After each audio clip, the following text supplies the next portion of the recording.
महालक्ष्मी मन्दिर आफै प्रकट भयो होइन भगवान।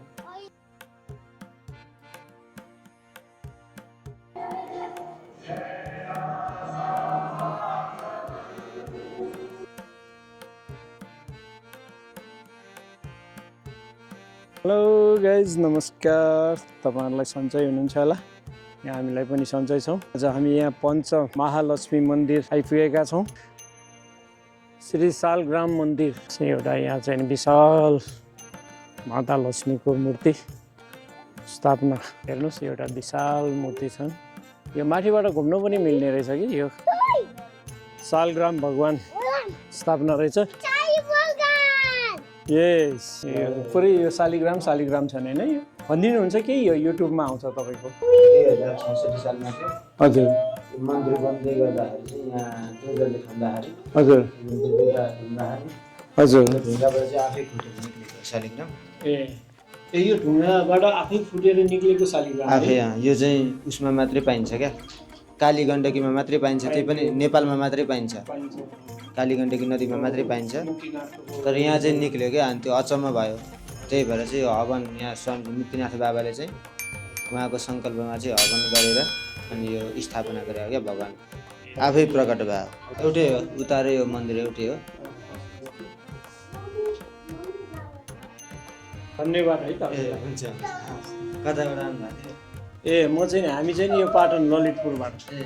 पछाडि एउटा स्कुल पनि रहेको छ यो डाँडाको ठिक्क नि। हामी पनि यहाँ माथि आयौँ। मिसेस र बाबुहरू भने हामी कहाँ घुमी गर्नुभएको भन्नुहोस् त? शालिग्राम मन्दिर। ठ्याक्क यसको पछाडि शालिग्राम मन्दिर रहेछ है। यहाँ अब यो मन्दिर बनाउने क्रममा चाहिँ नि खनजोट गर्दाखेरि अब शालिग्राम निक्लिएको कुरा चाहिँ नि यहाँ माथि गुरुजीले भन्नुभयो है। यथार्थ त्यही नै हो। तपाईँहरू आएर यसको यो नेपालको नक्साको पछाडि ठ्याक्कै मन्दिर बनाइदिनु भएको छ।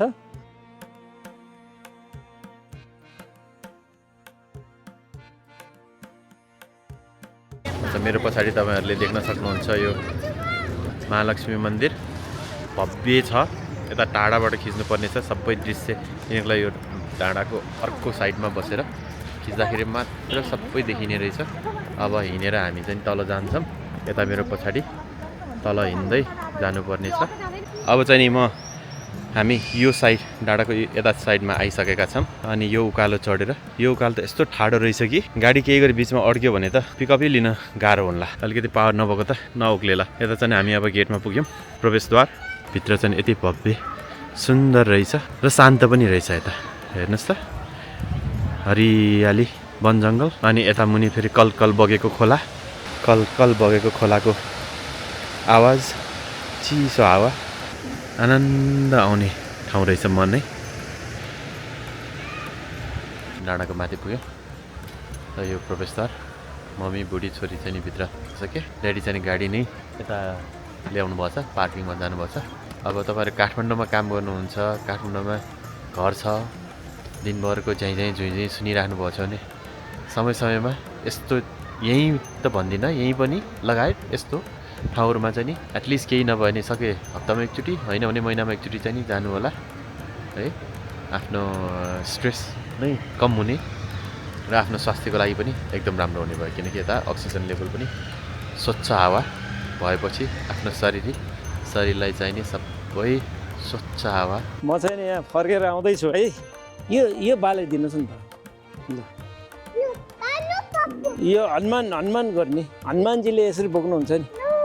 ल, आएम हनुमान। ल,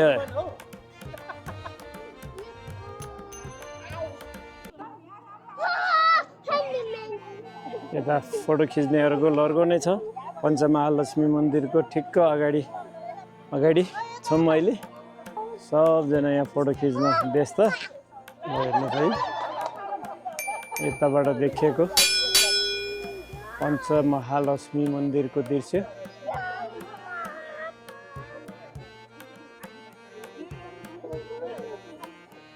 हेर्नुहोस्, एकदम सुन्दर तरिकाले बनाएका मन्दिर छन्। अब हामी पञ्चमहालक्ष्मी मन्दिरभित्र छिर्छौँ। आउनुहोस् सँगसँगै घुमौँ। हामी माथि आइसकेका छौँ। पिक्चरहरू खिच्न दिँदैन पनि अलिकति दिँदैन होला।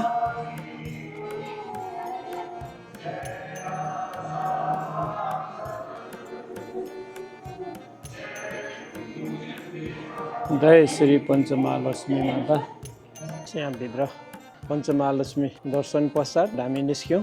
हामी अहिले ढिलो आएको भएर चाहिँ नि यहाँ मान्छेहरू पनि त्यति भिडभाड छैन। अहिले एउटा जानकारी पनि दिइहालौँ। यहाँ मन्दिर चाहिँ नि 12 बजीदेखि 3 बजीसम्म बन्द हुँदो रहेछ है। तपाईँहरू अब भित्र पञ्चमहालक्ष्मी माता दर्शन गर्न चाहनुहुन्छ भनेदेखि 12 बजीदेखि 3 बजीसम्म बन्द हुने कारणले गर्दाखेरि अनुकूल मिलाएर आउनु होला भन्न चाहेँ है। मैले जानकारीको लागि यति भनिदिएँ। र हरेक वर्षको पुस 27 गते यहाँ विवाह कार्यक्रम हुँदो रहेछ।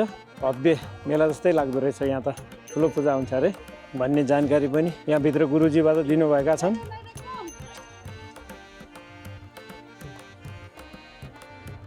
अब हामी माथि जाँदैछौँ। एकदम तन्नै रहेछ कि। ल हेर्नुहोस् गाईहरू चाहिँ यहाँ तन्न पालेको रहेछ। यता गौशाला पनि रहेछ है पर। हेर्नुहोस् यहाँ एउटा ठुलो घन्टी राखिदिएका छन्। त्यहाँ भने जानु नमिल्ने भयो।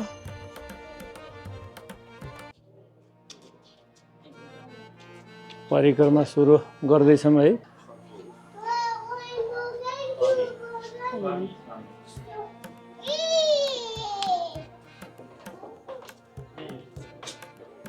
हामी परिक्रमा गर्दैछौँ यहाँ अहिले।